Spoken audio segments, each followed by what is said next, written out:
Hey guys, CryptoDad here again. Thanks for joining me for the live Q&A in LA every 6 p.m. Pacific Standard Time. Throw out any questions that you have, and let's get started. Oh, we gotta do this part, don't we?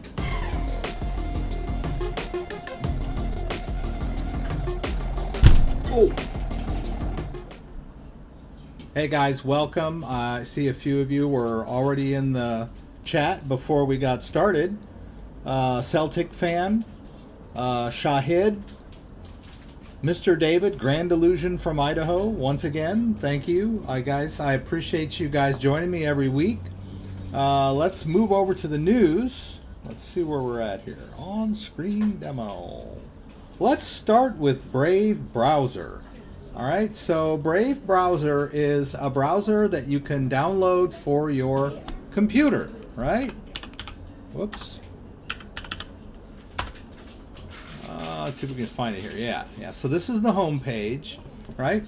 A lot of us are fed up with online ads, and advertisers aren't making any money because everyone's ignoring their ads. The only people that are getting fat are the ad servers, Google and Facebook.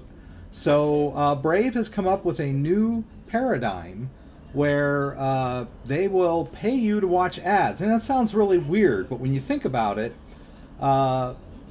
they should be paying me to watch ads. I don't really care for ads that much, but if you really want my attention, then throw a little currency my way, and maybe I will pay attention. I will give you that attention. So that's the idea. Now, there's a lot of other things going on under the hood, but the thing to remember is that inside the Brave browser, there's this thing called Brave Rewards, and there's a built-in wallet in the Brave browser. And they will, when you download it, they will seed your wallet with some free basic attention token. That is the underlying utility token that drives the Brave browser. And as you can see, there's an affiliate link that I have in the live stream description. I put it on the top this week because I really believe in Brave. And I just want you guys to see that there is a new way to experience the internet. Brave browser blocks ads and trackings by default. And that's just the beginning. All right, so they will add the functionality of being able to watch ads and get paid back. So, but that's not fully live yet. But the interesting thing about this, for all of you regular viewers of my channel, let's take a look at the Brave browser's built-in cryptocurrency. And that is basic attention token. So let's take a look here at price charts, basic attention token. All right, so the basic attention, oh, that's BTC. We'll go into the market here in just a second. Let me get this out of the way. Where are we? Okay, basic attention token. So for those of you who may be following the market, basic attention token is now at 37 cents. All right, so let's look at the 24-hour chart. Okay, up and down a little bit. Let's look at the 7-day chart. Around 30 cents, up to 37. Let's look at the 14-day chart. All right, a little dip. And let's look at the 30-day chart. Let's go, right? How about 60 days? All right, let's go to 90 days. All right, 90 days looks pretty similar. So we're looking at 10 cents back in February 6th. And then we're cruising for 40. So this is a success story. Albeit it's just a market, right? It's probably got some downside to it. But this is a success story in the crypto market, right? Very similar to Bitcoin and Ethereum back in 2017. We saw these emerging technologies gain a lot of interest. Now, we all know how markets are, very fickle. All those of you who lived through the crypto winter of 2018 know exactly what I'm talking about. But anyway, I thought I would point that out. I do have an affiliate link, So when I tout the Brave browser and someone else downloads it using my affiliate link, I get a little bit of a commission. So I'm putting that out there. All right. But I believe that this is I used the Tor browser before, but the Tor browser is just too darn inconvenient, right? You're just too anonymous using the Tor browser. The Brave browser blocks ads and tracking, but still lets you use your browser to do your day-to-day activities. So I think it's a good medium. Now, it's not giving me total privacy and anonymity in any way or form, but it's giving me what I would consider reasonable privacy and anonymity. And who's to know where it's going to go in the future. So before we get too much further into it, hey guys, Calgapo, Rory, John Potts, Rory again. Keeps saying check my ledger. I've updated my ledger, still can't make it work. IDEX market. Well, John, we'll have to take a look at that. Let's go with I've got a ledger attached here. So let's cover the news for those that joined in. There's some interesting news stories here today that I'd like to talk about. That I am using the wrong browser, right? Let's get back into Brave. So let's go to some of the topics that I wanted to talk about. First thing is our overall Bitcoin news. As you know, Bitcoin tends to drive the market. So we've got, this is an 11-hour-old story. Bitcoin hovers over 5250 as top oil futures see slight uptrend. So Bitcoin has been hovering around this mark for the last few days. So let's take a look at it in live, semi-live action here. So we're just over 53. So Bitcoin has broken 53 a few times in the last couple of days, and it seems to be stabilized at that range, at least for now. And I guess that's a good sign. What do I know? I just kind of watch the market myself. And as you can see, some of the cryptos are in the green. Some of them are doing quite well. Some of them a little bit down. So it's kind of a mixed market today. So I was going to talk a little bit about Binance Coin, but let's go to a story here that I found very interesting. Not really solidly related to Bitcoin, but it is, the word Bitcoin is in the title. So I think it's kind of interesting that they put Bitcoin in the title. All right, U.S. Bitcoin trader could face death penalty over Thai seastead. Okay, and this is a picture of, I don't know if it's his seastead or someone else's, but they built this thing in the ocean. Actually, the owner, the guy, the American Bitcoin trader, did not build this. It was built for him by a company that builds these seasteads. But he kind of made the mistake of touting it on social media as kind of a, hey, I'm living in international waters. I don't have to pay taxes. I don't have to follow any laws or regulations. I'm free as a bird, and I can play with Bitcoin all I want all day long. I don't know that he said that. But they're calling him a Bitcoin trader, so I don't know. That's the only reference to Bitcoin in the entire article, is this, he's a Bitcoin trader. It doesn't say what kind of Bitcoin trader, where he trades Bitcoin, how long he's been trading. It just says he's a Bitcoin trader. But anyway, they built this home 12 miles off the coast of Thailand, and they're claiming that they're outside the boundaries of Thailand, and so they should be able to live free and clear, happily ever after. But Thailand doesn't think so. Thailand is claiming that they have a commercial jurisdiction of 200 miles, if I'm correct about this. I don't know. I read several versions of this article, but basically they've confiscated, the Thai Navy confiscated the house, or came to the house. They fled. Thailand has revoked his passport, and but the interesting thing is his partner is Taiwanese or Thai, and she has family in the mainland. And I guess what, they were living out there and they had a little dinghy or a rowboat or whatever, and they would just like run to the shore to buy groceries or whatever and visit her family.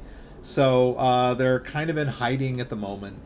We'll see. But I thought that was an interesting story about, and this company that builds these seasteads wants to build a lot of them, and he went on social media, the owner of this seastead, our hero of the story, went on social media and said, hey, come on out here to the great, never land of no regulations and join us. And apparently they want to build like 25 seasteads out here. Kind of off the grid living, so to speak. All right, so I thought that was kind of cool. Sort of ties into the whole Bitcoin decentralized, peer-to-peer kind of world that we all want to live in, right? Great, thanks. Interesting story. A little out of the ordinary for my live stream. Another big story this week was the delisting BSV. BSV is Bitcoin SV is stands for Bitcoin Satoshi version. As you know, Bitcoin was the original cryptocurrency. Litecoin is actually a fork off of the Bitcoin network, but it sort of took on its own identity. It didn't claim to be Bitcoin anyway, in any way or form. And then 2017, there was a hard fork of Bitcoin, and so we get Bitcoin and Bitcoin Cash. And then last year, Bitcoin Cash did a hard fork, and there were two competing versions of Bitcoin Cash. There was Bitcoin Cash ABC and Bitcoin SV. Well, Bitcoin ABC or Bitcoin Cash ABC finally won full support and became Bitcoin Cash, or remained Bitcoin Cash, so to speak. But Bitcoin SV sort of took on its own value. But remember here, this is a hard fork off of the Bitcoin Cash code, which was itself a hard fork off the Bitcoin core network software. So basically the Bitcoin SV blockchain contains the original Bitcoin blockchain. I know it's a bit complicated, but anyway, what happened was the owner or main promoter of Bitcoin SV is a gentleman named Craig White, I believe. Craig Wright, pardon me, who's claiming to be Satoshi Nakamoto, the inventor of Bitcoin, or at least the author of the Bitcoin white paper. And be that as it may, there are some other people in the community that don't believe him, and so he's getting a little upset about that. So he's suing people for claiming in public that he is not Satoshi Nakamoto, right? And so there's a lot of bad blood, a lot of people upset at Craig, and so there was a movement to delist Bitcoin SV, and one of the biggest cryptocurrency exchanges, centralized exchanges, Binance, followed through and delisted it from their exchange. I don't know that they were the first, but they were one of the big ones, and then some other centralized exchanges have followed suit and delisted Bitcoin SV. This kind of speaks to the power that these cryptocurrency exchanges have, because if you look at the Bitcoin SV chart over the last 7 days, you can see that it just took a horrible crash. This was probably the day that it got delisted. I may be wrong. Let's go back. Let's look at the 30-day chart. Yeah, so this is basically just, market, and then the controversy and the delisting, and it just basically plunged. And so that it kind of speaks to The power of a centralized exchange in overall adoption of a cryptocurrency. I mean, just because it's not listed on exchanges for trading doesn't mean that I can't send and receive Bitcoin SV from my Bitcoin SV wallet to another person that has a Bitcoin SV wallet. It really does not disable the coin, so to speak, but it just sort of affects their overall exposure and their market price and all these other things. So interesting story developing. Hopefully none of you had Bitcoin SV. So anyway, this article here is a little bit, I'll throw this up in the comments, just about Binance and the reason that delisting Bitcoin SV was a good decision for them, I guess. Let's put that here, just in case you guys want to check out this article. We'll save that. And while we're on the subject of Binance, let's talk a little bit about Binance Coin.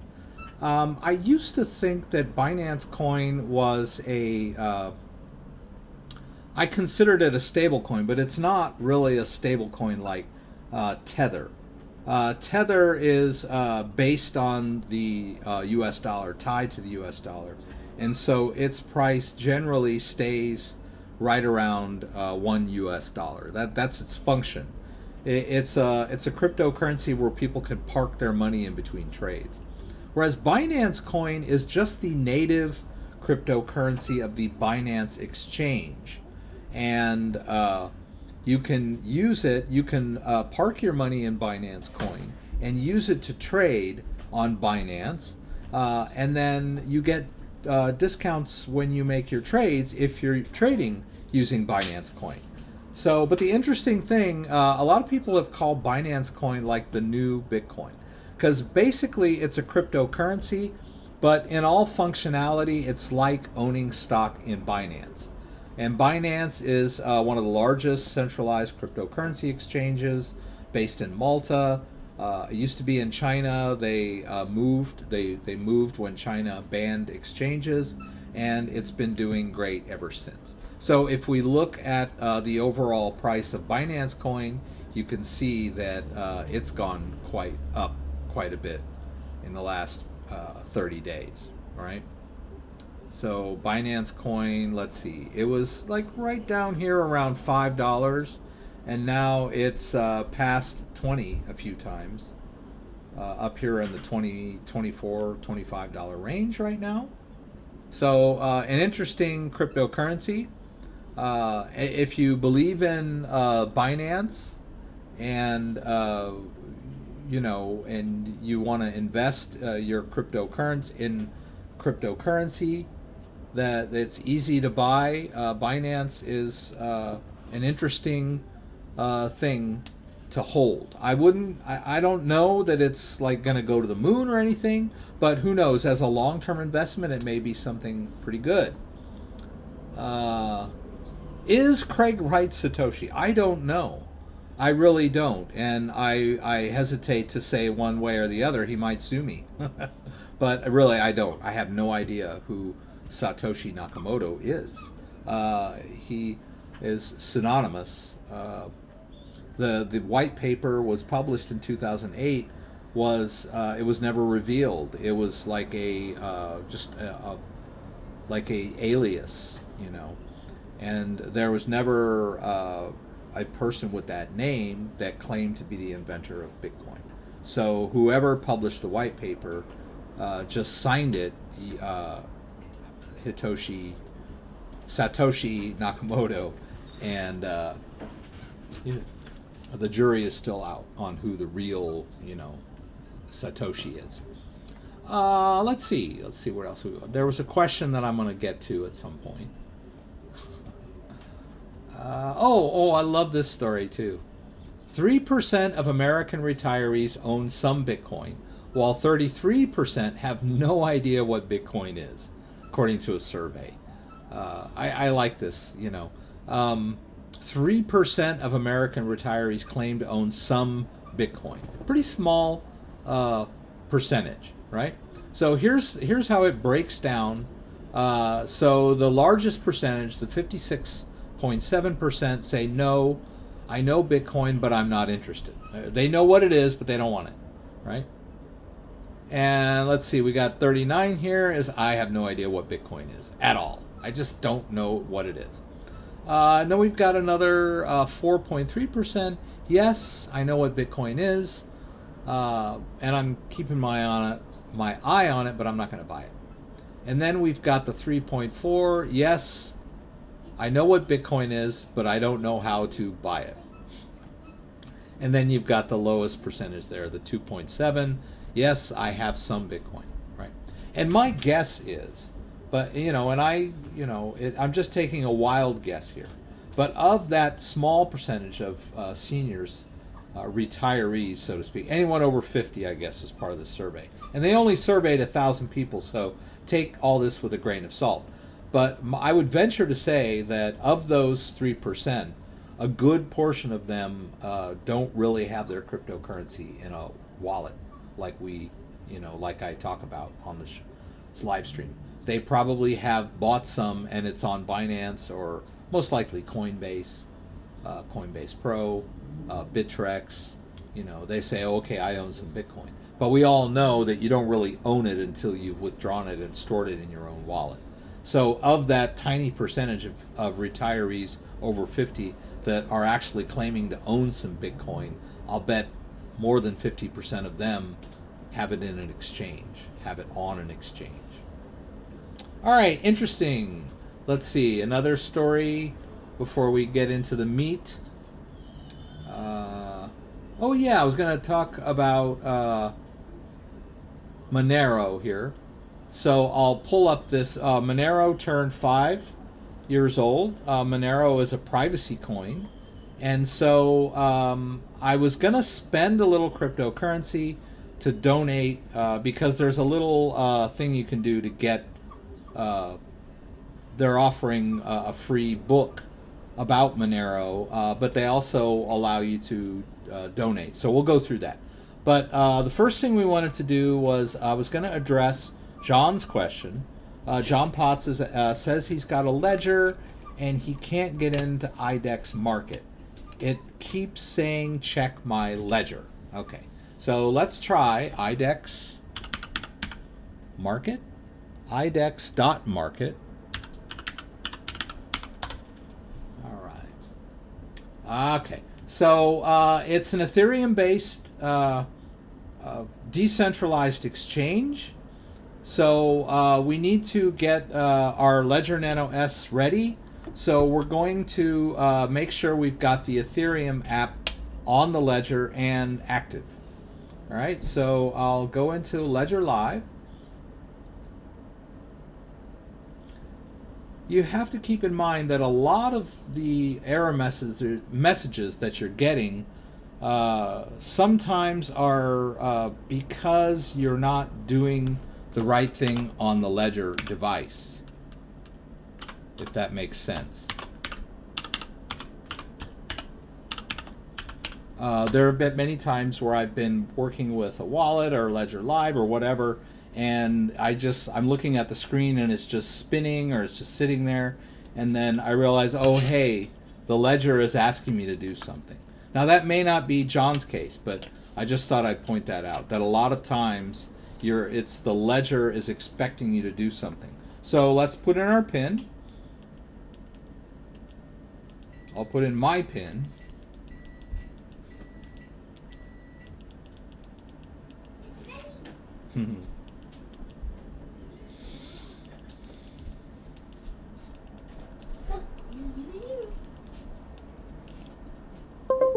Alright, and I'm looking at this Ledger and I can see that I don't have Ethereum on here at the moment.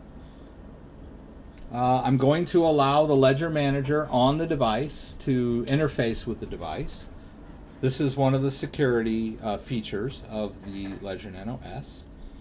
Alright, so currently I have Bitcoin, Tron, and Stellar on this, so I'm going to have to take a couple of them off. I'm going to take Tron off, and I'll take Stellar off. I am waiting with bated breath for my Ledger Nano X which claims to be able to hold hundreds of apps. And that will be a wonderful day in my book. One of the this is a great little device for storing cryptocurrency and managing private keys, but it's a real pain to have to shuffle apps on and off of it. One of its major drawbacks. All right, so I took off Stellar and Tron, and I'm going to install the Ethereum app on here. We're dealing with a decentralized exchange that is Ethereum based. So in order to interface with this IDEX exchange, I need to have my Ethereum private key ready to go. So, and the way we do that, we talked about that before. All I did just then was when I installed Ethereum, it generated an Ethereum private key. But even though I had deleted the Ethereum private key, the ledger regenerated the exact same one, because the algorithm that it uses when it generates new wallets is deterministic. Each unique ledger has its own unique master private key, and so using that master private key, it generates uses an algorithm to generate each wallet that you decide to use. So I just regenerated the Ethereum private key, and it should match this one right here. So there's a little bit of Ethereum in there, 0.34. So now that I've done that, and now that I have it on here, let's go in to the ledger, and we'll hit both buttons and enter the Ethereum app. Right? At least I think I did. Let's just double check. Oh, I think it was in Bitcoin, pardon me. All right, so Ethereum, right? We're going to hit both buttons, and now we should be able to interface with the IDEX, right? I'm going to hit Unlock Wallet, all right? And it's asking me what kind of wallet do I want to interface with. Ledger is the recommended because the private key is stored very securely. All right, I'm going to hit that. I'm going to hit Unlock. All right, it wants to know which ledger. So I've talked about this before. When I use Ledger Live to install my Ethereum app, it's slightly different address format than the old way, right? So the old default way was this type of Ethereum address. So I'm going to tick this box here. As you can see, it doesn't. None of these, I don't believe any of them have any Ethereum in there. But I know from experience that my ledger used the Ledger Live. And so I'm going to use the first address that pops up there. And hopefully this will work, and I won't be embarrassed in front of everyone. And then we'll hit Unlock Wallet. All right, and now that we've done that, we should be able to go to Balances and see there's no Ethereum in there. No, I don't see any of my Ethereum. All right. Well, I can check over here. Actually, I can check over here. I know, I'm cheating, right? I'm going to use mu to pinpoint the correct address. I know, I'm cheating. All right, I'm going to go to Hardware, Ledger. I just want to make sure that I am in fact using the right. See, there it is. Oh, is it? Oh, it's the old one. No wonder. My bad. Okay, and so there's the. I'm using the black ledger, which that was the old way. All right, so I'm just going to do this. I'm just going to double check that address there. It ends in 315. All right, so now I screwed it up. So I'm just going to sign out, and I'll go back and do it the way that let's unlock wallet again, use ledger, and this time I'll use the default, right? The default was the way that I should have done it. If it will let me. Okay, there we go. All right, there it is. That's the address there, the one that ends in 315. That's where my Ethereum is. Now, I hope that wasn't too... I hope I didn't confuse everybody with that one. But I just made a mistake. The black ledger uses the old Ethereum address scheme because it's been on there for a long time.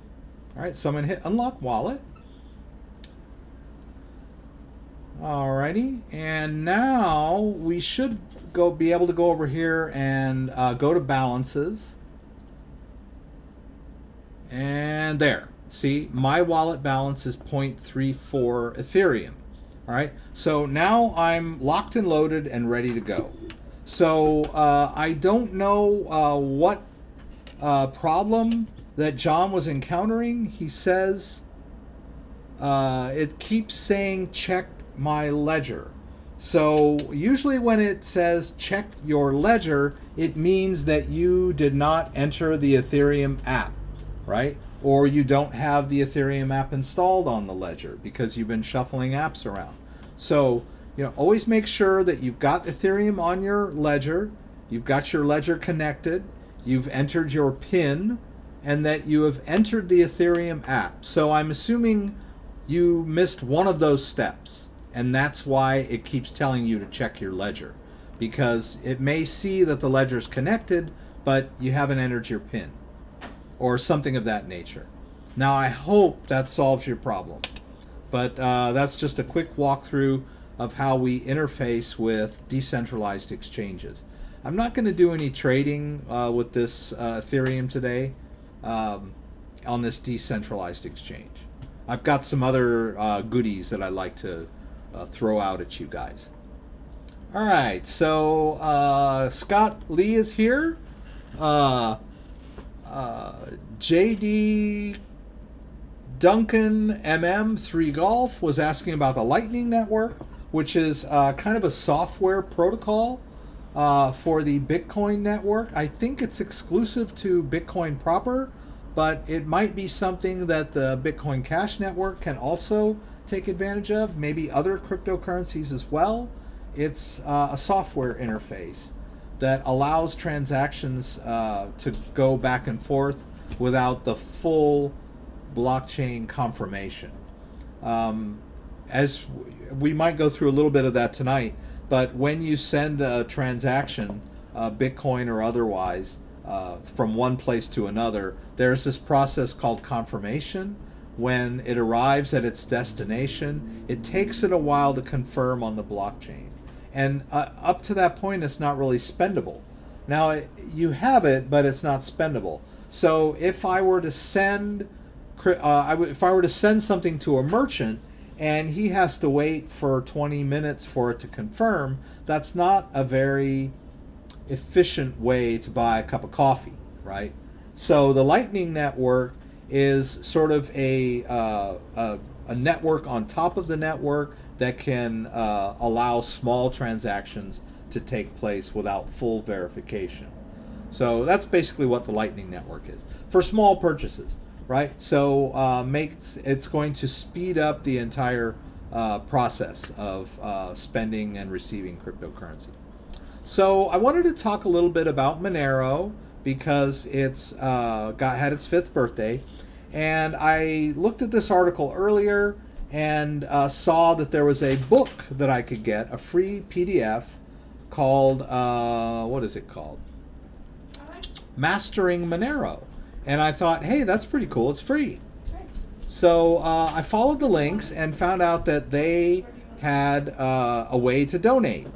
And so I thought, you know, I don't spend a lot of cryptocurrency on the live stream. I do some trading and I'm moving around, but I wanted to walk through a typical use case of cryptocurrency, whether we're going to spend it or we're going to donate it. In this case, we're donating it, but it would be very similar if you were spending it on the site of a merchant or whatnot. So let's walk through that. I'll get to some of these questions in a minute. So let's take it out. Mastering Monero. Okay, I want it. All right, and okay, you can buy it in paperback, or you can download the free PDF. And I'd like to donate some cryptocurrency, right? I could use my credit card, or I could just get it for free if I want to, but I thought we'd do this little use case. And I'm going to spend a little my own money here. Now, so I want to get this PDF. And how much am I going to donate? They say, well, you have to donate at least 10. All right. So I'll donate 10. Right. That's my target. I'm gonna spend $10 getting this, but it's more of a donation to the Monero community than it is anything else. And let me just, before I do this, let's go back. Let me see here. Launched in 2014, Monero has since its inception been entirely crowdfunded. It is a decentralized, grassroots structure. Monero is almost entirely developed by volunteers. Very committed to its decentralized, grassroots structure, meaning they took no pre-mine. That means they didn't have any coins already pre-mined or in their possession when they started it. They don't take a percentage of the block rewards. There was no initial coin offering. Monero is kind of for the people. And people work on it on a volunteer basis. They got 100 to 200 volunteers. It isn't just about building a blockchain protocol. It's about redefining and bolstering a global movement centered around digital privacy. So we can all get behind that, right? Pretty cool project, right? It's very similar to Bitcoin in that it is first and foremost a currency. It's a way to establish value or trade, move value back and forth between people. It's not like Ethereum where it doesn't run dApps or anything. It's just a currency. That's its main function. And it does it privately. So unlike Bitcoin, it has privacy features that obfuscate addresses. So you can send and receive without your transactions being traced.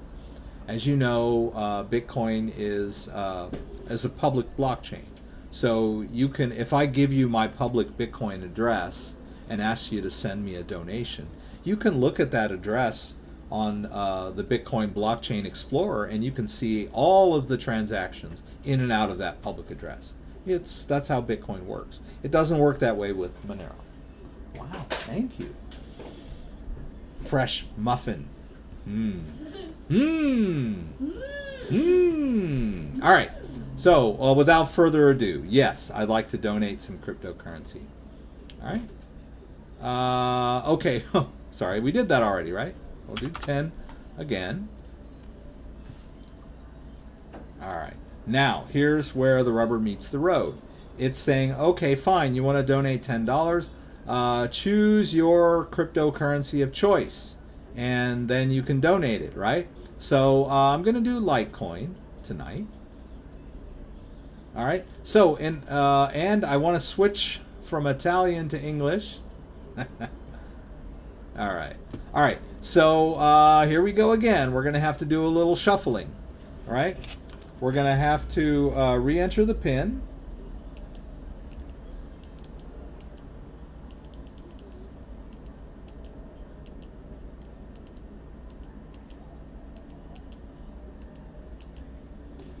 All right.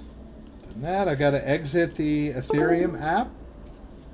All right. It's going to get me back in Manager. I want to put Litecoin on here.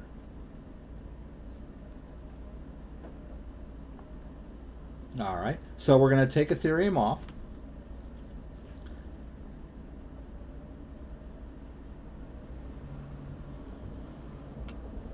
Get that part done. Now we'll talk a little bit more about the magic of the... Where is... Oh, I was watching the cursor on the wrong screen. All right, so let's talk a little bit about the magic of the Litecoin address that lives on this ledger. It's gone. I deleted the Litecoin app, so there is no Litecoin private key on here at the moment, right? But when and I went out of Manager again. Let's get started. Now I'm going to install Litecoin, and what it's going to do is generate a public-private key pair. Right now, that's what it's doing. It's going through a mathematical transformation. It's generating a Litecoin address for me. But lo and behold, it's going to be the exact same Litecoin address that it generated the last time. So it gives me the exact same private key that points to this wallet, right? So that's the beauty of the ledger. Now, yeah, it's beautiful and wonderful and great and mathematically sweet and all that great stuff, but I'm really tired of having to do this, right? I'd rather just be able to store 100 apps on the Ledger Nano X without having to go through this shuffle madness. But it is pretty cool when you think about it. All right, so now I'm going to send some Litecoin, right? And, oh, am I in the Litecoin app? I need to get in the Litecoin app. Yeah. Let's get into the Litecoin app. All right. It's good because it's going to confirm when I go to send. All right, so let's go back over here. And there is the Litecoin address. Now, whoops, sorry, I was on the wrong one. Let's go. There we go. Pay with Litecoin. And I'm still in English. Okay, I got 12 minutes to payment. Let's put my email address in there, the CryptoDad. I'll wait till I've... Okay, all right. So now let's copy this Litecoin amount, right? Because it is calculated the exact amount of Litecoin that equals $10. Right, so let's go back over here. I'm going to put that amount in there. That's the amount I'm going to send. A little more than $10. I'm not going to sweat it. Right? Now I need to go to, where are we? Pay with Litecoin. There. That's the address I'm going to send it to.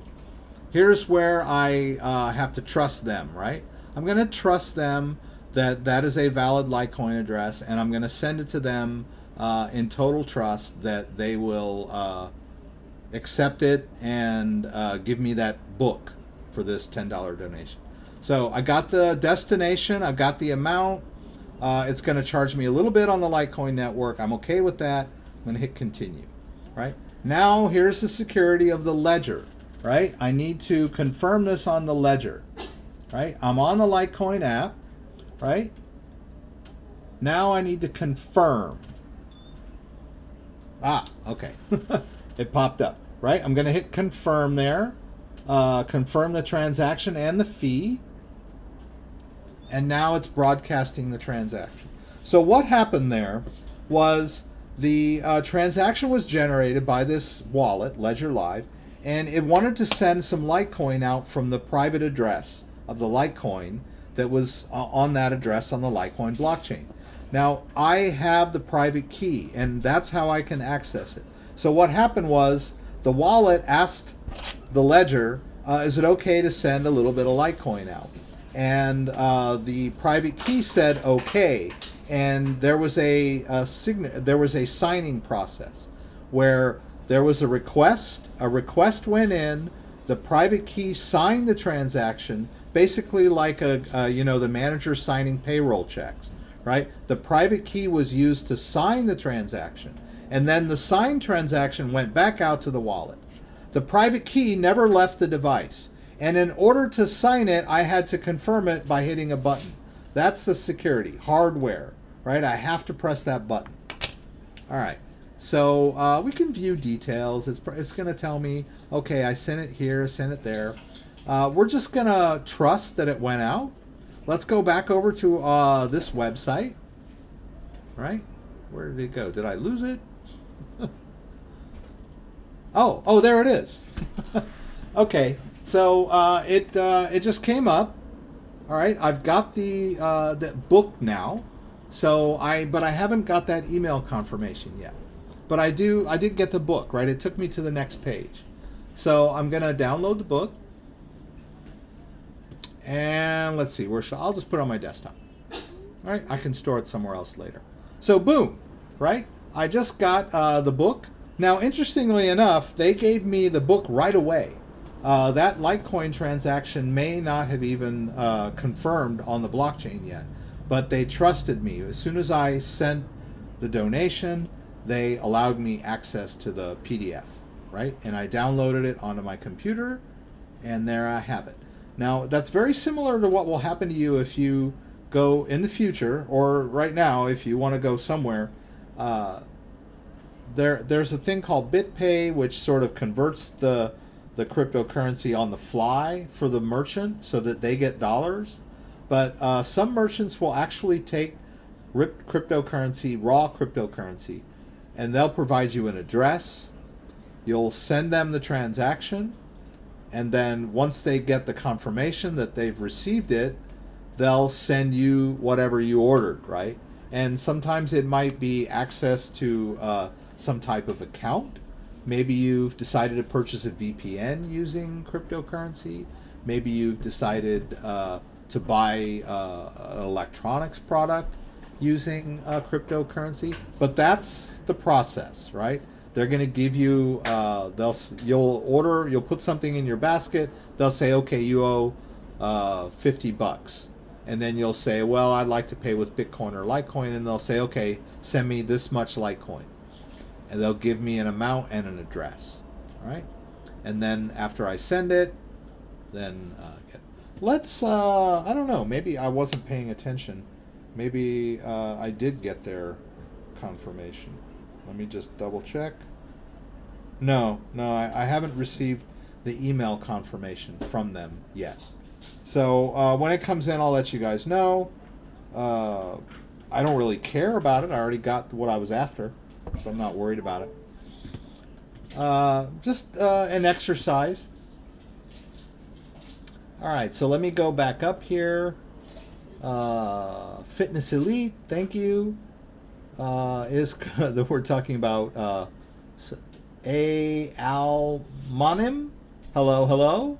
Ira Bliss. How does crypto scale into the big time? I.e., how quickly trolley ramp up like ETC? I own Cardano, but I'm just wondering what features push the crypto into the big time. That's a good question. We've talked a lot about that on the live stream. Adoption seems to be one of the big factors that's pushing cryptocurrency into the big time. So when I talk about adoption, I'm talking about will people accept it as payment? Will large companies use it? Will institutional investors be able to invest in it? And right now, that seems to be the main impetus that people are focusing on as large financial firms give their clients access to cryptocurrencies, make it easy for them to purchase. So we looked at that story about retirees that were invested or not invested in cryptocurrency, and very small percentage. But let's just say that Fidelity has a cryptocurrency fund that you can invest in, and all you have to do is pick up the phone and call your broker and say, hey, I want to buy $100 worth of Bitcoin, and your broker says, okay, fine, now you own it, right? That is a way that normal everyday people that aren't into cryptocurrencies can purchase and hold cryptocurrency. Now, we all know that they're probably not going to be moving it into their own wallets the way we do. It'll probably just be held on exchanges in custody for them. But lo and behold, if the price of Bitcoin goes up, that same customer might call their broker back on the phone and say, hey, Charlie, I noticed Bitcoin doubled in price last month. Can you sell my Bitcoin for cash? And they'll sell the Bitcoin, and they'll be happy because they'll have doubled their money. So that's the idea of an institutional investor. That's a retail type transaction. But that's the idea, is that the normal everyday Joe can pick up the phone and say, I want to buy Bitcoin, and their broker will say, okay. And then we also have the idea of a large institutional investor, like a pension fund. The manager of the pension fund calls his broker and says, hey, I want to buy $100,000 worth of Bitcoin. And his broker jumps for joy, and he's going to get a great commission. And he goes, no problem, I'll handle it for you. And now this pension fund now owns Bitcoin. It's part of their portfolio, right? And then that may be a long-term type of investment. Or it may be like a hedge fund where they're constantly moving in and out of positions, and they're buying, 500,000 worth of Bitcoin, and then buying and selling it and trading it. So that's the kind of thing that is going to, right now, is the crypto community is looking towards institutional access to cryptocurrencies. Now, the other impetus that was going to push cryptocurrencies into the big time is acceptance, right? How many people will accept Bitcoin? Well, I'll accept Bitcoin. You can send me Bitcoin, and I'll accept it, and I'll even promise to do something for you in return, right? That's just on a very small scale. But, hopefully we're going to see more and more websites accepting cryptocurrency for products. And I believe there was one that I found interesting, and I put it here. Let's see if I found it. Yeah, let's check this one out. This is a travel website where you can book trips, and they will accept Tron now. They probably accept other cryptocurrencies. Yeah, here we go. They'll accept Bitcoin, they'll accept Litecoin, they'll accept Tron, XRP, Bitcoin Cash, Nano, DAI, and BNB Coin of all things, right? So, and of course they'll accept PayPal. But here we go. Here is a travel website where I can book a trip, right? I can book, well, I don't know if I can book the entire trip. I can definitely book the hotel, right? I'm not sure if you can buy plane tickets on this thing. But let's say I'm flying to Bali and I want to book a hotel. I could book a hotel in Bali and use cryptocurrency to purchase it, right? So if I have Bitcoin, enough Bitcoin in my wallet, or Tron or Litecoin or whatever, I could actually spend it on this website.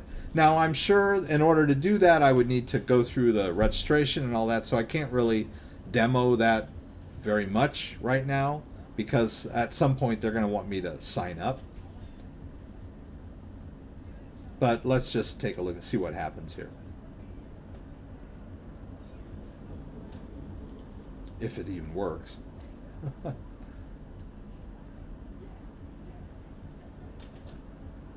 Okay, all right. So they basically probably just searched for some deals, right? So let's say, okay, fine. I want to book a room in this hotel. All right. So if I want to book now, I can book. I'm gonna have to log in. So I can't really demo it all the way through, but we're probably gonna get to a point at some, in a transaction where it's gonna say, okay, it's 58.35. Here's that amount in Litecoin. Here's your Litecoin address. Send us the Litecoin along with your information, because you're gonna be logged in at that point. Send us the Litecoin, and we'll give you a confirmation, and we'll book it for you, right? So I didn't have to sell my Litecoin. I didn't have to wait for the price of Litecoin to go up so that I could sell it at a profit. I just held my Litecoin. And I decided, well, I've got $300 worth of Litecoin. I can afford this, can I? Let's see, how much Litecoin do I have? Right? I got $213 worth of Litecoin. I could book this room. I just can't afford the plane ticket, right? But that's the idea, right? We talked about this a lot. Is that you don't need to necessarily invest in cryptocurrency with an eye to selling it at a profit down the road. You could invest in cryptocurrency by just buying and holding, and then using it as currency on a website down the road. So that's another idea that will bring cryptocurrency into the big time. The more and more websites that will accept cryptocurrency as payment, right? All right, man, I'm babbling away tonight, right? In a ledger, I have to show my grandchildren I'm awesome. That's cool. All right. How do we update our BNB, and where's the wallet we need to put BNB? Okay, I don't know that there are any BNB wallets, but Binance Coin, John's asking about BNB. Binance Coin is currently a ERC20 token, an Ethereum ERC20 token. Hey, I got it. Hey, I'll check. Let me show you that confirmation. Let's go over here. All right, boom, there we go. That's the confirmation of the Litecoin payment that I made to that website. It must have been, it wasn't the Monero proper, right? They weren't doing this directly. They hired this third-party Glaive to do the transaction, right? I sent them the Litecoin, they gave me access to the PDF, and then they sent me an invoice for my records. I choose, right?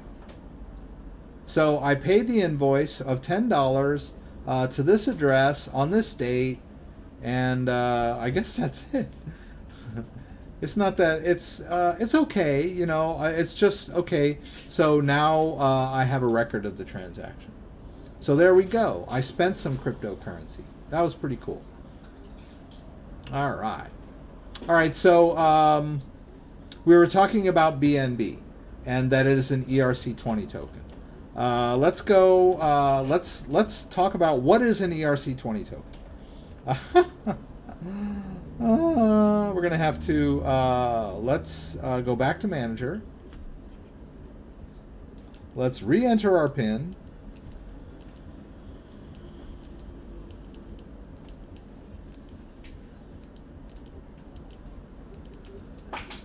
Getting faster at this, I guess.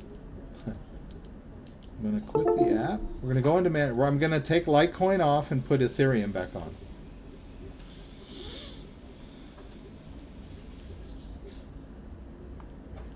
So I can explain to you guys what an ERC20 token is. Most of you know what that is, but some of you may not. All right. So let's take Litecoin off to make room for Ethereum. We're going to put Ethereum back on there. And what happened? I deleted my Ethereum app, right? So my private keys are gone. So what's going to happen? I'm going to hit install. The Ledger Nano S is going to generate a brand new Ethereum address. But it's not so brand new, right? The algorithm is deterministic. It's going to regenerate the exact same Ethereum address it did the last time. So my Ethereum address and my Ethereum wallet are safely secured by mathematics, right? That's the long and short of it. All right, so now we're going to go into the Ethereum app. All right, I'm going to go back over here to the My Ether Wallet website. I'm going to hit Ledger. There's the Ethereum address. I'm going to hit the little check mark, access my wallet. Did it work? What did I do? That was weird. Let's try that again. Let me see. Am I in the Ethereum app? Yeah, I am. Let's glitch. Don't panic, ladies and gentlemen. Okay. We're glitching out tonight. All right. I'm just going to start over. Oops. Let's start over. Oh, maybe let's just close this too. Just in case. And just in case that's like still got a hold of me. All right. That might have been it. I might have still been logged into that one. All right. My Ether wallet. All right. Now I'm going to go back into the Ethereum app again. Access, hardware, Ledger. Oh, wow, they've changed the interface already. Oh, that's okay. Please choose the app you have open on Ledger. There's the Ethereum or the Ethereum Ledger Live. Remember, my black ledger has the old style Ethereum.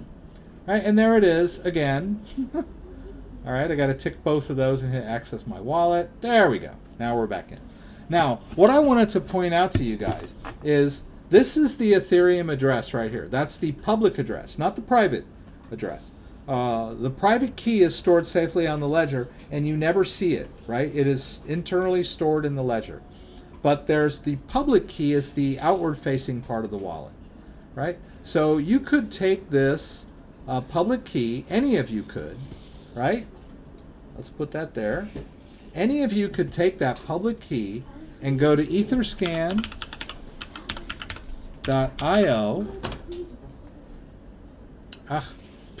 All right, I must have mistyped it.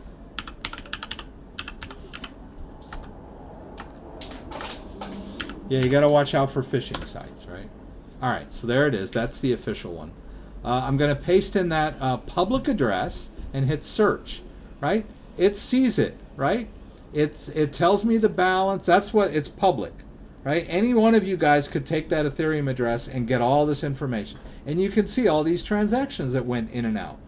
All the way back to like 2017, like August 2nd of 2018. You can go even further back, I think.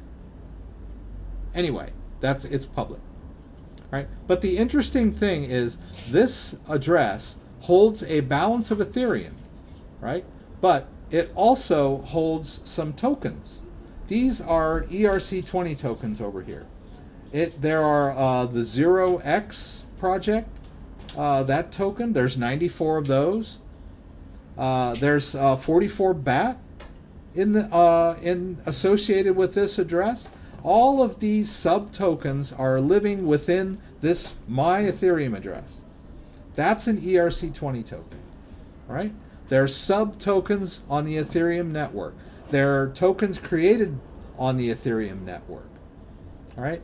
ERC, I believe, stands something about Ethereum something protocol, whatever, right? Now, the question was about BNB, which is the Binance Coin. And let's see, we talked a little bit about it earlier, but Binance is going to be moving to a mainnet so that it will no longer be on the Ethereum network. It's going to be on its own network. And the question was, and this is about they're burning it to give it more value or whatever. But they're going to, after April 23rd, you will no longer be able to withdraw your ERC20 based BNB tokens. They're going to convert the ERC20 BNB tokens into native Binance chain-based BNB or BEP2 tokens, right? And I don't know of any BNB wallets right now. I think maybe Ledger supports it. But if you really are worried, then just leave it on Binance. If you leave your BNB tokens on Binance, they will convert automatically for you. That's traditionally the easiest way to get your tokens converted. Now there might be some wallets that support it. BNB wallets that support I don't know, the transition. All right, so actually you can put it on a Ledger Nano S.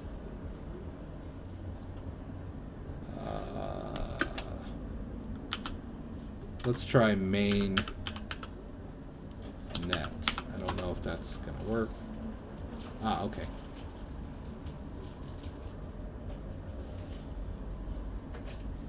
I'm just wondering if this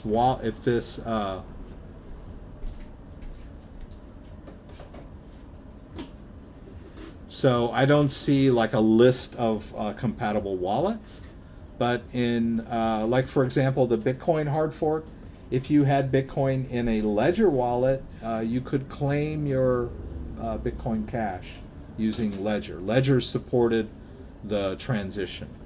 With Tron, when Tron stopped being an ERC20 token, you basically had to move it to an exchange that supported the transition.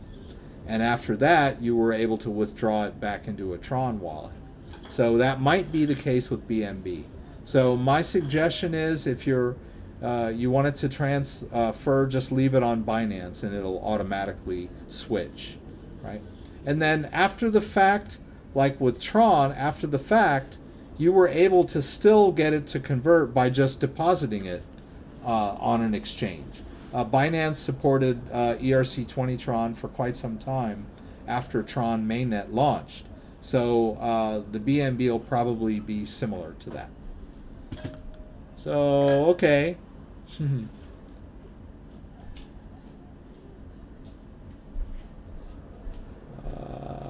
Are there any security risks using Nano X over Bluetooth?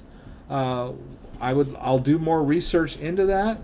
I'm assuming that even though it's Bluetooth, that we're still going to be, the private key will still never leave the device, and it will still do a cryptographic signature operation when it receives a transaction. So I don't believe that the private key will ever be moving back and forth via Bluetooth, right? The only thing moving back and forth via Bluetooth will be the transaction request and then the signed transaction. And neither of those contain the private key, right? The private key is the one that actually signs the transaction request, but the private key never leaves the device. That's my take on it. But I haven't received it yet, and I'll do some more research to find out if there are any drawbacks to doing the Bluetooth. There may be like some man-in-the-middle type attacks that might there might be some vulnerability there of some man-in-the-middle type things that could occur. So I'll do some more research and let you guys know. But I'd like to get my hands on this Ledger Nano X. When are we getting our Ledger Nano X? A very good question. Mine is pre-ordered, and if you remember, they were delayed. Let's see if there's any news here. Okay, so there were some last-minute glitches. Now, Ledger claims that they received some faulty components, right? And that they built a few of the Ledger Nano X's and they weren't up to snuff or up to their specs, and so they had to refuse the component batch or whatever. And so, okay, they need to get some more fresh materials, right? The only thing that worried me about that whole situation was they let us know like a week in advance. They're like, oh, sorry, we were supposed to send them out next week, but we just got some raw materials that were faulty and we had to refuse them. And I thought to myself, why did they wait till 1 week before they were supposed to ship to build them, right? Why didn't they have some already pre-built months in advance and then be, ready to ship them out? So that was a little odd to me. But they said, when they're in their blog, they released a blog announcement that they'll be delayed for at least a month, which means right about now, right? They were supposed to be released mid-March, around like March 20th, and so hopefully next week we might get some more updates as to whether they're going to be out in late April or whether they're going to be delayed even more. It's a little bit of an embarrassing incident for the company, but I still believe in them. For managing your private keys, hardware wallets are your best bet. A little complicated to use, but very secure. K-Town Daddy, yeah, it has been a while. John Potts says I hit the wrong one on top right. Oh, yeah. I'm always looking in the mirror trying to figure out which finger I'm supposed to use, right? Well, I hope you got in, John. I hope that helped. K-Town Daddy, been a while since I've been on the grid. Had to come by the YouTube and say hey to the best teacher. Oh, he's just giving me heads up. Or he's just singing my praises. I'm not going to, internet, YouTube, what's awesome work as usual. Well, thank you for that. I appreciate it. I thought it was a question, So I'm not going to toot my own horn by reading his very nice, very nice shout out. Would it work if crypto YouTubers all started a trend where they set their profile picture as their BTC QR code as a way of donating to YouTubers? It would be a constant reminder when people see it. That would be interesting. There might be I don't know that I would really want that only, but like for example, let's like on the, this might be interesting. Oh, I can't really go to the wait page, but you know, like before the live stream starts on my wait page, there's an icon there, and it's a thumbnail that I've uploaded. I might be able to figure a way to paste a Bitcoin QR code into that. As you know, or may not know, if you go down in the description towards the bottom here, I've got some donation addresses here. So this Bitcoin address, we could generate a QR code for that Bitcoin public address, and I could put it up as part of my icon, or at least part of some of my thumbnails for my YouTube videos. So might be interesting thing to do. It's not bad. I'm just checking here. Okay. Nothing important there. Let's go back over here. Would it work if... Okay, we talked about that. Do you like death metal? Okay, Greg. Looks like I got a spammer here. Yeah. All right. I know it's getting late in the the live stream when I get spammed by people that are bored. Salt is one of the few coins that has not moved with the market. Well, I'm sorry to hear that. Hopefully, Salt will, you know, make its own way. Shahid Hamid. Yes, I got that same email that they were going to include a Ledger Nano S along with my Ledger Nano X, right? X. Which is not bad. I mean, I have two ledgers now, and you can. It's always good to have another ledger laying around. You can use them for like extra crypto. You can use them as mirror backups of your main ledger. You can use them as decoys. You can use them to experiment with, you know, restore and initialize and stuff. So it's always fun to have a little extra Ledger Nano laying around. But I'm really, you know, it was a small consolation, but I was happy when Ledger said, hey, we're sorry for the delay. We're going to give you a free Ledger Nano X. And I was like, hey, cool. When do I get it? And they're like, oh, we're going to send it with the when the X ships, we'll send it. And I was kind of like, oh, gee, I would have preferred you just gave me one now instead of waiting till you ship my X. But hey, c'est la vie. We're going to get a free Ledger Nano X, so I won't complain too much. Updates, Grand Illusion. Any updates on the Tron Wallet app? Just get my Litecoin off my, but I did not. Now I can't get my LT off my Ether wallet. Scrans, how's our data looking these days? Data's great. Okay, cool. You guys are just talking it up a little bit. Tron Wallet. Let's look at Tron Wallet here. I was struggling with Tron the other day, as I'm really not that impressed with their interface. They're always updating their website, and there were some things. Whoops, doggone it, putting in the wrong pin here. Let's start again. There were some things that I was able to do on the Tron wallet-based website that were working, and then I tried to do them the other day and they were suddenly not working, and I was a little bit upset. So I know they're constantly updating their wallet and their software, but it's a little frustrating that they don't spend a lot of time, like, apparently not testing the new features of their wallet. Thanks, have a good night.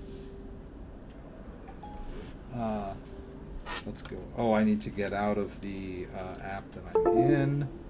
And let's see, what have I got? Bitcoin and Ethereum on here. Let's see if Tron fits on here along with those two. As you recall, when we updated the firmware to 1.5.5, it took up more space, held less cryptocurrencies than before. A lot of people were upset. You know, they thought it was some kind of scam to get people to upgrade to the Ledger Nano X. It was a mistake on their part, so they claim, and they've since fixed that. They say, oh, we worked on the Ethereum app, we made it smaller, so now you should be able to hold more cryptocurrencies than you were before. And indeed, at this point, I can at least put Tron on here. Before, when I put Bitcoin and Ethereum on after the firmware update, I couldn't fit anything else on. So I got Tron on there along with Bitcoin and Ethereum. So that's pretty cool. But okay, so when we're on the Tron website, you can go over here to Explore and pull down Tron Scan, and you can sign in to a wallet using their web page, right? And the safest way to do that is a ledger, right? Because it's accessing the private key on the ledger. So let's get into Tron. All right, I'm going to go into the Tron app. Oh, all right. Now I have to confirm on the ledger. That's new. See, it was never doing that before. So, okay, fine. I'm confirming on the ledger that I want to sign into that wallet. All right. But the problem I was having the other day was I couldn't buy and sell anything. Every transaction I tried failed. And I had done this before, and for some reason it just would refuse to, I couldn't buy or sell anything.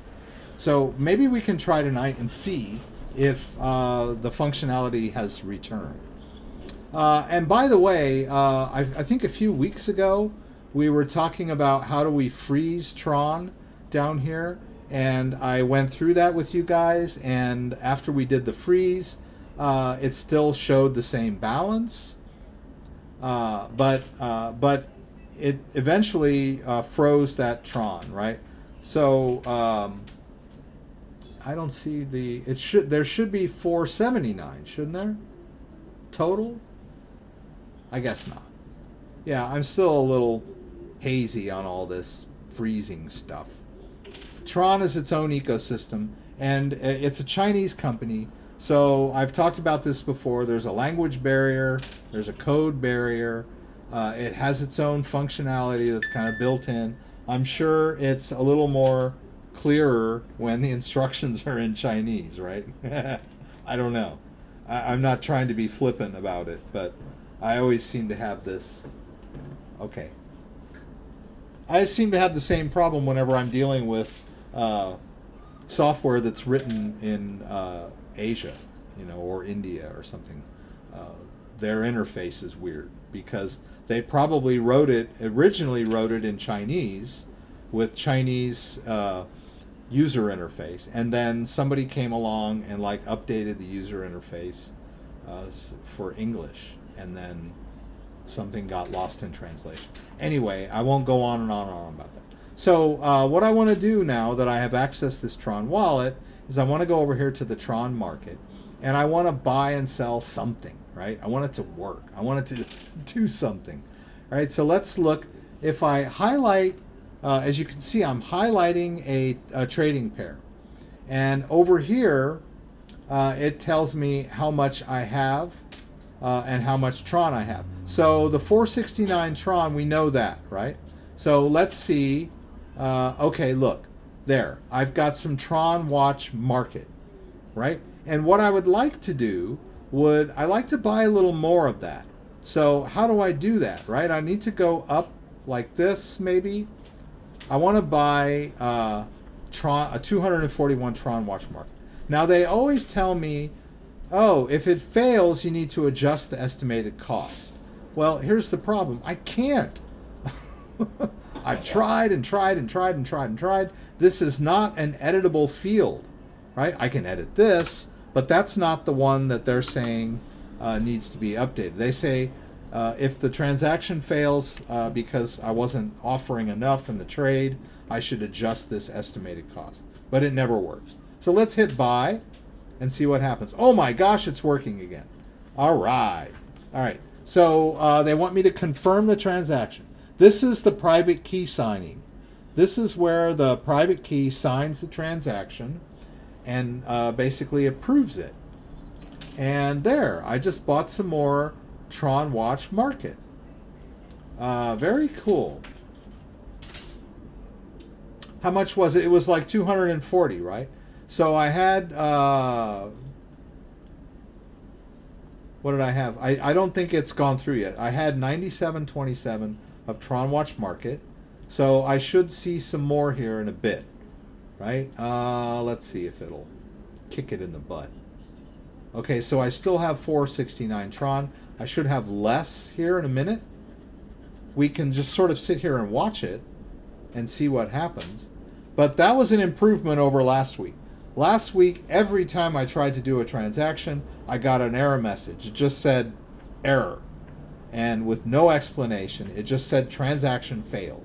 And then it told me to go to their website, instructions, and then the instructions said I should edit that field, which was uneditable. So, all right, I'm going to refresh the entire page. I'm going to need to re-sign in to the ledger.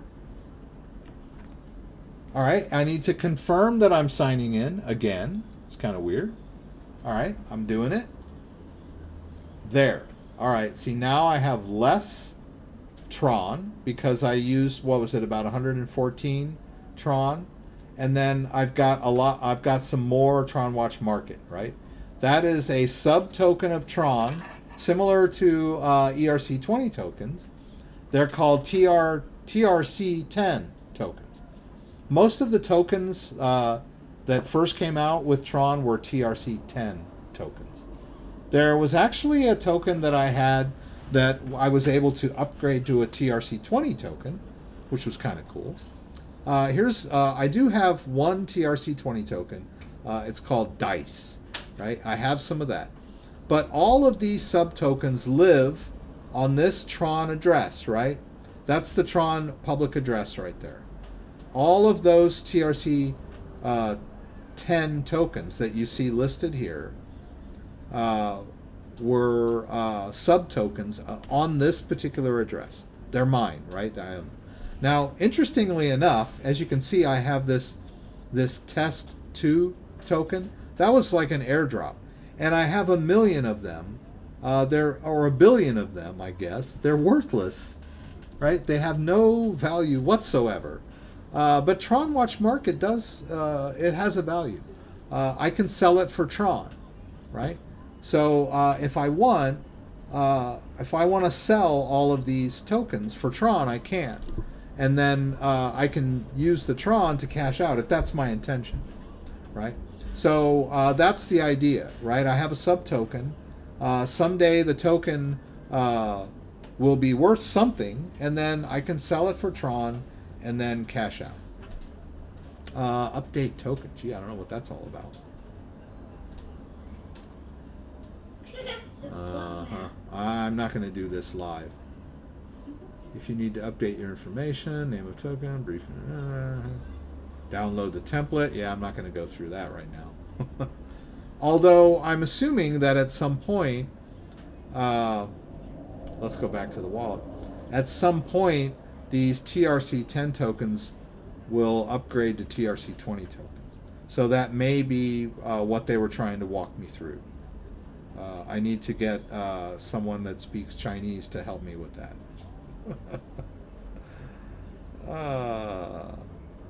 I'm sorry. I'm being a little goofy tonight. Okay.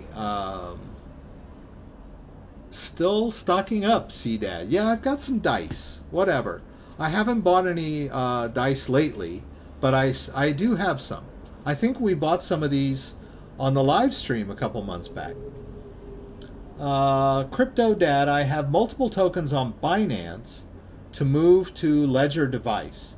Do I need to make an account on my Ether wallet or just use my device to bring them to MEW and then to my Ledger device? Interesting question here, and but you're sort of you're sort of mixing and matching your metaphors, right? You're talking about my Ether wallet as if it's something separate from the Ledger Nano S. It is. It's a website. The Ledger Nano S is just a black box, and the My Ether wallet is a website. But the private keys are stored on the ledger, and when you use MEW, you are accessing the private keys on the ledger. Now, there are other ways to create wallets in MEW, but the safest and most secure way is to use MEW to access your hardware device, right? So I'm going to log out of the wallet here, if I did. Yeah. Actually, I wasn't in the Ethereum app anymore. I'm going to get back into the Ethereum app, right? So the Ethereum app is on the ledger. The private key, the Ethereum private key is on the ledger, right? I'm using the ledger to access that private key by entering the Ethereum app. Now I can use MEW to, and I'm choosing hardware here, and I'm choosing ledger. So I am accessing the crypto. What the heck? Oh, I accidentally hit the buy ledger. I don't want to do that. Right? I am using the MEW website to access the cryptocurrency that is stored on the ledger, so to speak. We know that's also not completely accurate. The Ethereum is on the blockchain, if we even want to think of it that way. There's a blockchain address out there on the Ethereum blockchain that has a balance, and I have access to that Ethereum by virtue of the fact that I control the private key to that address. Right? No one else has that private key, only me. If I write it down and show it to you, then you've got it, and you can access my wallet. I've done that by accident in the past.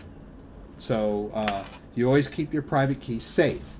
And the private key stored on the ledger is so safe, I don't even know what it is. I don't have to know what it is.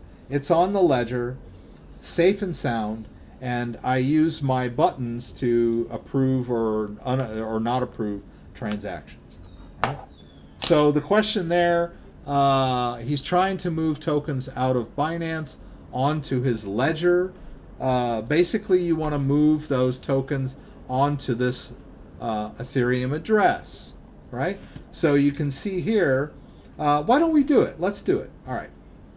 Let's go to Binance. This will be the last thing I'll do. Let's go to Binance. Let's log in.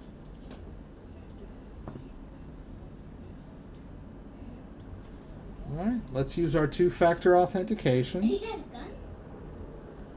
Oops. For Binance. All right. Now, let's see. Do I have any ERC20 tokens on Binance? Let's just take a look here. Whoops. Let's go to balances. I have some Tron. Actually, I don't have any ERC20 tokens on Binance at the moment, right? But BNB, I won't do BNB. Let's think of, let's choose a cheap ERC20 token. Okay, let's do some more ZRX, right? All All right, in order to get a little bit of ZRX, I'm going to need to own some BNB, BTC, or ETH, right? Or Tether, right? So I do have a little BNB, right? There it is. I got 0.59. It's not a lot, but it's enough to buy a little bit, right? See, we don't have to be big spenders. Where'd it go? There, okay. Let's trade for BNB. How much can we buy? Let's see, I can buy 22. I can buy 11. Hopefully they'll let me send 11, right? But let's go ahead and do it. I didn't like that very well for some reason. Oh dear. Okay, let's try 50%. Okay. Minimum. See, I'm not buying enough to really make them happy. I hate to spend this BNB, but I will for you guys. No, it doesn't like that either, right? So how about I just buy the 100%? Will that work? No. I guess I don't even have enough to buy the minimum amount, right? So let me think on my feet a little bit here. Let's trade some Tron for BNB. I'm going to sell some Tron. Let's sell 25% of my Tron.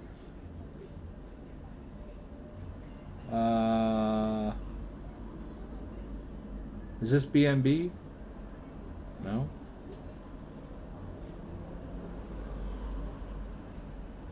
I don't know if I'm doing this right. Oh yeah, it says Tron BNB. All right, so let's try it. Let's try it. Oh yeah, I'm going to get 0.6 BNB. Okay. Order. All right, guys. I don't know what's going on here. All right, let's try that. Okay, finally. Oh, but I accidentally used the limit order to buy it, so it might not fill right away. That might be a problem. No, I got it. Okay. All right, now let's see if we can buy some of that ERC20 token. All right, let's go back. All right, and let's say I want to buy 50%. I'll buy 68. Is it going to let me do that? Let's do a market order so it just goes through right away. 50%. Nah. Hey, I did it. All right. Okay. All right, guys. I went through a lot to get you an ERC20 token on Binance so that we can move it to our Ledger Nano S, right? All right, so there's my ZRX. Let's do withdrawal. Where are we going to withdraw it to? All right, let's go to My Ether wallet. This is just an interface to the private keys on my ledger, right? So I'm going to copy that address. I'm going to go back over here to Binance. I'm going to paste that address in there, right? And how much? I'll just go ahead and take it all. All right, I think I got it. All right, I'm going to submit. Hopefully it's not going to tell me there's not enough in there. Okay. But if it's not enough, it'll still fail even after I do this. But that's okay. We're going to at least try. Oops. I missed my chance here. It's almost ready. Okay. All right. Now I got to confirm the email. All right. This is crazy stuff here. I'm going to have to... There should be an email coming through here in just a minute.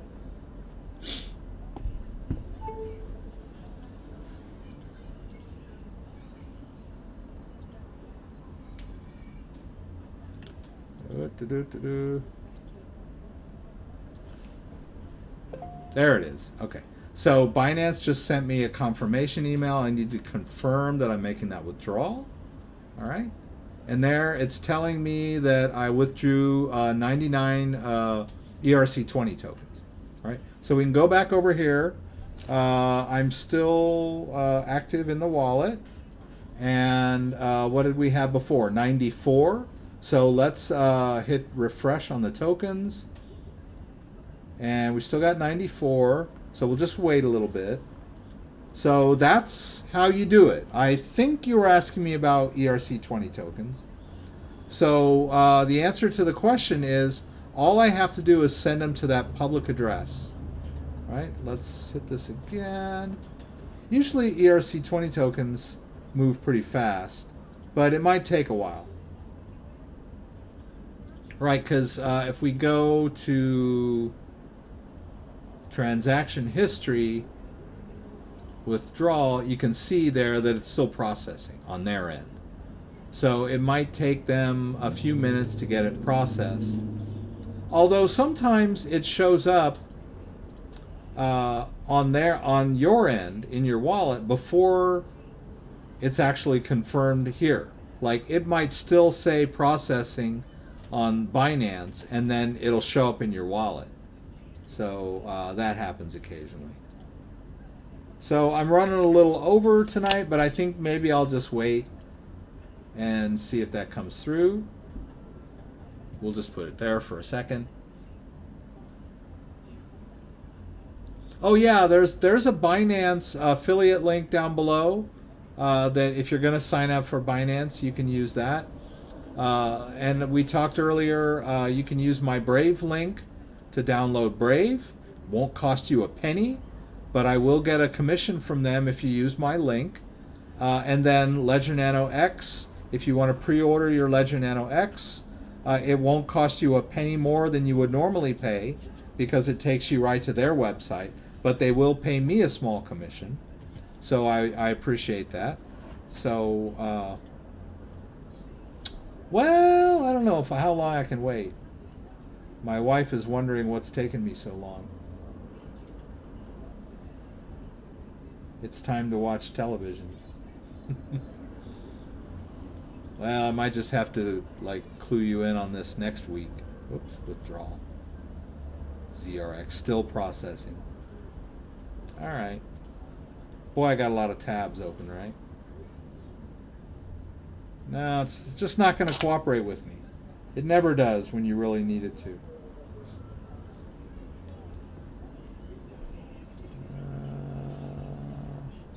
No. So we should see that 94 go up, right? And I really wasn't that interested in buying this particular coin, but I did for you guys. You know. Still no. All right, well, next week we'll be able to see that that balance went up. I have no, and if I'm worried, oh my God, what happened? Did it go somewhere into the ether? No pun intended.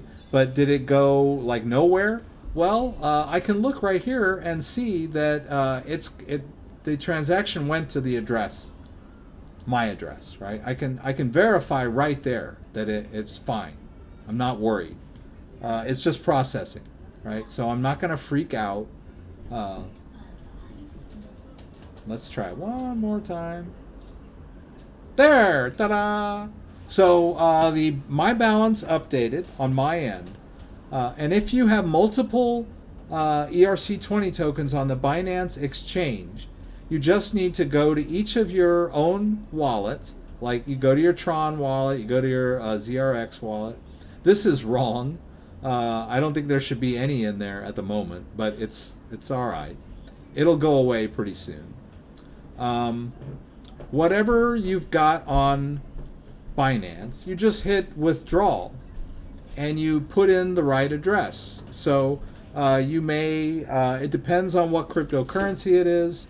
Each cryptocurrency has its own type of address, but for the ERC20 tokens that you have on Binance, you can send them all to your main Ethereum address. Whatever Ethereum address you are using to manage your ERC20 tokens. You send it to that Ethereum address, and they'll be there as sub-tokens. All right, guys. It's been great. Sorry I couldn't get to every single question. Right.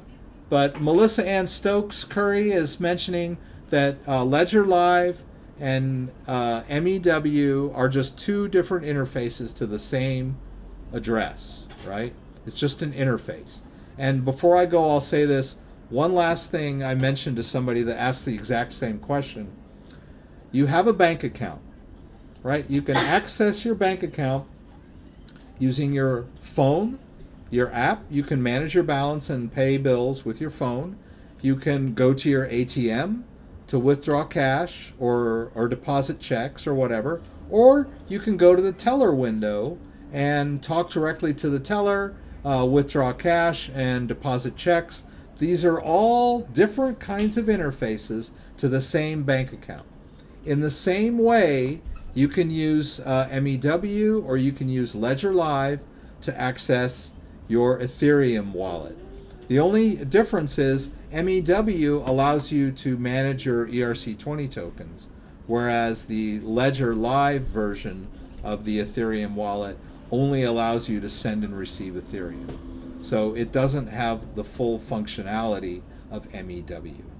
But it is a convenient way to view your balance. So I hope that helps you guys. I hope you guys enjoyed the live stream. I had fun. Don't forget, every Friday, 6 p.m. Pacific Standard Time, please join me for the live Q&A in LA. Throw out any questions that you may have, and I'll do my best to get them answered. Hope to see you guys back again next week. If you enjoyed this video, give me a thumbs up. If you'd like to subscribe to my channel, I would appreciate it. When you subscribe, there's a little bell that you can click that will allow you to be alerted whenever I post new content. Once again, thanks for joining me, and hope to see you guys again soon.